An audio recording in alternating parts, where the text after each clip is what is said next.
All right, today we are diving into something we all deal with every single day. That constant conversation happening inside our own heads. We're going to open up a practical toolkit to help you become the master of that inner dialogue. So let's get right into it. So let me ask you this. Do you ever feel like you've got this little critic living rent-free in your head? You know, the one who's just a little too quick to point out every mistake or tell you why something's going to fail? Yeah, if that sounds familiar, you are definitely in the right place. That inner voice, it can be your greatest coach, or it can be your absolute harshest critic. And way too often, it's the critic who's hogging the microphone. But what if you could just take the mic back? That's what we're here for. We're going to break down 4 really powerful, science-backed techniques. And listen, these aren't just some abstract theories. They're actual, practical tools you can start using today to reboot your self-talk, reframe your stress, and even find the hidden value in criticism. Okay, first up, let's talk about that moment when your inner critic is just working overtime, nonstop. It is time for what we're calling a self-talk reboot. Think of this as your go-to move to flip the switch from self-criticism to self-coaching. And it's actually a pretty simple 2-step process. First, you create a little space for yourself through what's called self-distancing. All this means is talking to yourself using your own name, like you were talking to a friend. And what's so cool about this is that it actually engages different parts of your brain than when you use I, which helps cool down your emotions and lets you think more clearly.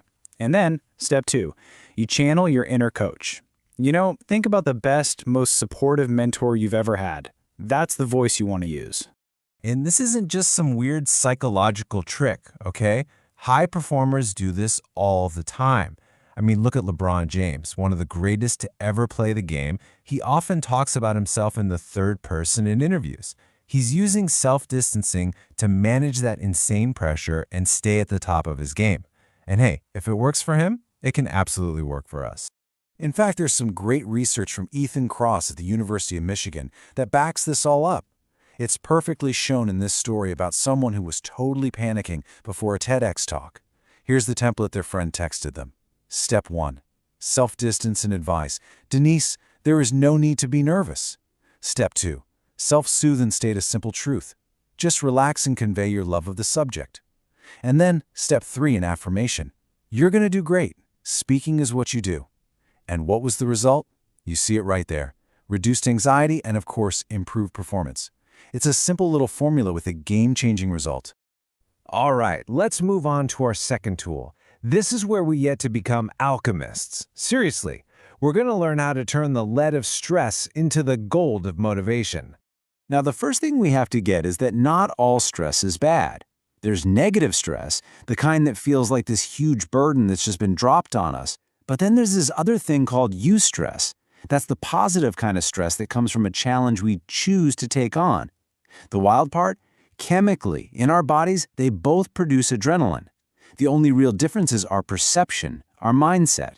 And that one little thing determines whether we feel threatened or totally fired up.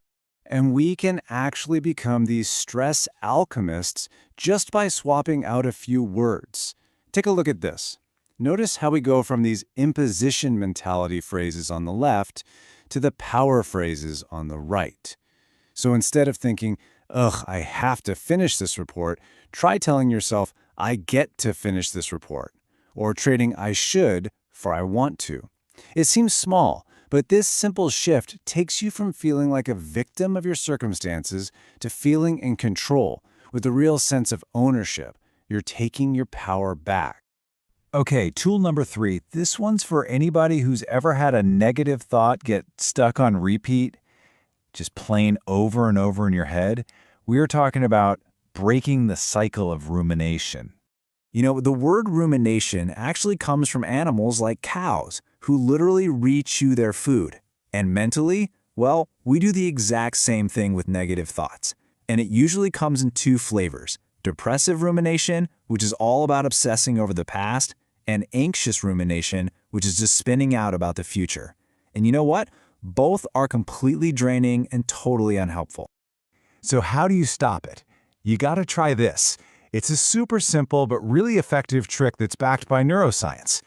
The next time you catch yourself ruminating, just grab a squeeze ball or anything really in your non-dominant hand. So for most of us, that's our left hand, and just start squeezing it for a few minutes.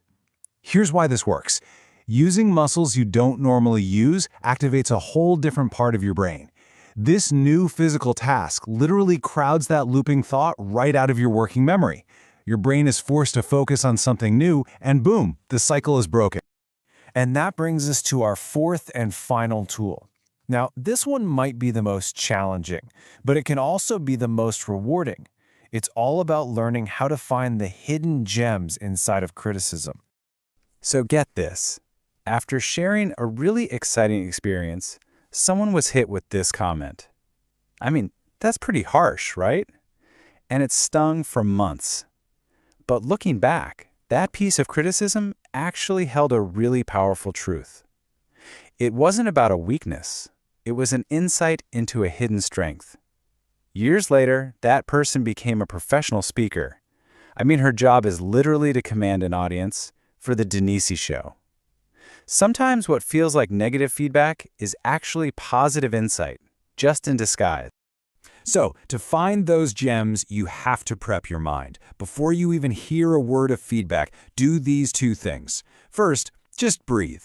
Seriously, this keeps you calm so your brain doesn't just immediately go into defensive mode. And second, mentally detach yourself. You have to remember that feedback is about a specific behavior, not a judgment on who you are as a person. So once you're ready, use these 3 pro tips. Number 1, structure the feedback. It's okay to tell the person what kind of feedback you need. Number 2, get curious. Instead of getting defensive, try to look for the single most interesting insight they're offering. And number 3, listen actively. Take some notes. Ask questions like, hey, can you tell me more about that? To really dig in. This whole process turns what could be a painful experience into a massive opportunity for growth. And there you have it, 4 real, concrete tools to add to your mental toolkit. You now have actual strategies to reboot negative self-talk, to reframe your stress, to break out of those nasty rumination loops, and to turn criticism into a catalyst for growth. The power really is in your hands. So if there's one thing to take away from all this, it's this. The conversation in your head doesn't just happen to you. You get a say. You are the architect of your inner world. So the only question left is, what are you going to build?